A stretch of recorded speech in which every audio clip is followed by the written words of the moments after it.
ìlú Ìbàdàn la tún wà lénìí. Kò dẹ́ kó bí a fi ń rí sẹ́ẹ̀nì kankan àbí nǹkan kan, àmọ́ iṣẹ́ tiwa làwa ń ṣe. Tí àwọn bàbá yẹn bá dẹ̀ ní ìtàn, tó bá ní ọ̀rọ̀ tó fẹ́ sọ, ẹ jẹ́ ká jẹ́ kó sọ. Kò bá jà, kò bá nǹkan kan dé, ẹ jẹ́ ká gbà bẹ́ẹ̀. Níwà pẹ̀lú àwọn bàbá wa báyìí, káwá kí ni àwọn bàbá yẹn sọ. Nǹkan tó bá sọ jẹ́ àgbà bẹ́ẹ̀, kárí nǹkan dìmú bẹ́ẹ̀, ibi tí àtúnṣe bá dẹ̀ ti lè wà, jẹ́ ká ṣe àtúnṣe yẹn. Kò jù bẹ́ẹ̀ lọ, nígbà tí ò fi síbi kankan ju pé iṣẹ́ wa là ń ṣe, Ọlọ́run dẹ̀ ń fún wa, ṣáà dẹ̀ dúpẹ́ lọ́wọ́ Ọlọ́run. ń pẹ́ olólùfẹ́ wa náà ṣe ń kan sára sí wa, kò ní bàjẹ́. Ikọ́ náà bàbá tẹ́ ti ń béèrè látọ̀dọ̀ tó ti pẹ́, àgbà ni bàbá. Mo tẹ̀sẹ̀ mọ̀ sí pé bàbá tún jẹ́ elégbè ni bàbá Dálágo. Alawaya làwọn ọmọ bàbá sí. Torí gbogbo ẹ̀yin tẹ́ bá ti mọ King Sunny Ade, máa rí bàbá kan tí ó ń ta àwáyà ń bẹ̀. Wọ́n ń pè méjì, bàbá àgbàlagbà ìlú Ìbàdàn láwà tá tún ti wá bàbá wa. À mọ bàbá yẹn wá fún yín, má fòyà rárá. Adúpẹ́ lọ́wọ́ Ọlọ́run, Ọlọ́run á dẹ̀ fún wa ṣe. Bàbá mi, mo kí yín sà. Káàbọ̀. Sálàáfíà ni sà. Ẹ kú ọjọ́ mẹ́ta. Ṣé dáadáa la bá yín sà? Ẹ kú iṣẹ́ o. Ẹ pẹ̀lẹ́ sà. Ọlọ́run máa fún yín ṣe o. Àmín sà, ẹ pẹ̀lẹ́ sà. Bàbá, kékeré pátápátá ni èmi ti máa ń rí yín ní orí amóhùnmáwòrán. Ẹ̀yin pé mo dẹ̀wà pẹ̀lú ilé, ó jẹ́ nǹkan tó ó jẹ́ kí inú mi dùn sà. Mo dúpẹ́ lọ́wọ́ Ọlọ́run sà. Bàbá, ẹ bá mi dárúkọ yín fún gbogbo àgbáńláyé, kẹ́dẹ̀ bá mi sọ bẹ́ẹ̀ ṣe jẹ́ gangan fún gbogbo àgbáńláyé sà. Orúkọ mi ni Abiodun David Adewale Fatoke. Ẹ ṣeun sà, ẹ ṣeun sà. Ni mo ń play pedal steel guitar. Pedal steel guitar.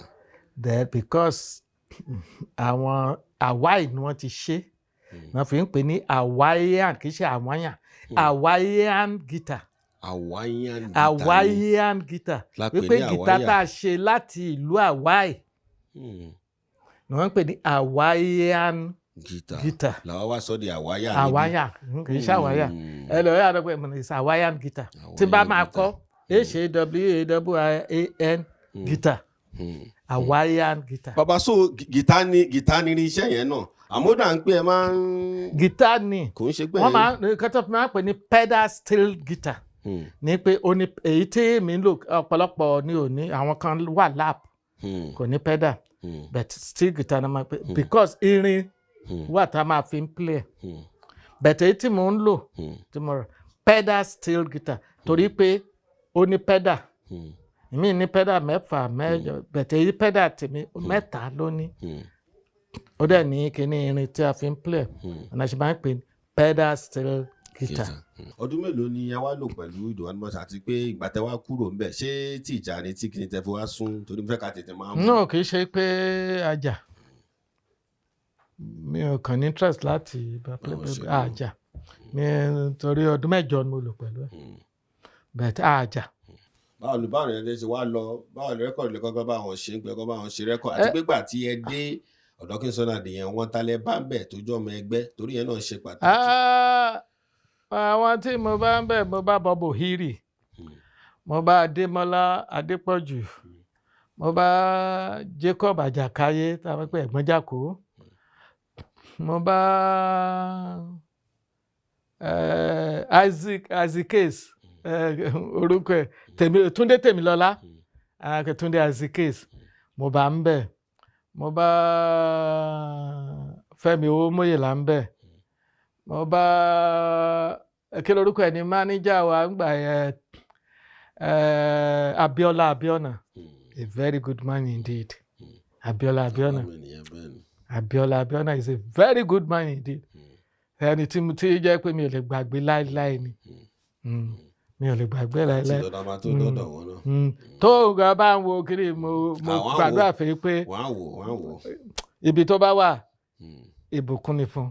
Torí Abiona help me a lot. Torí rẹ́kọ̀dì tí mo bá ṣe ìṣújọba lórí iyán. Kẹ́ni máa ní olùkọ́ play àwọn àyàmú rẹ̀ tó play guitar sí.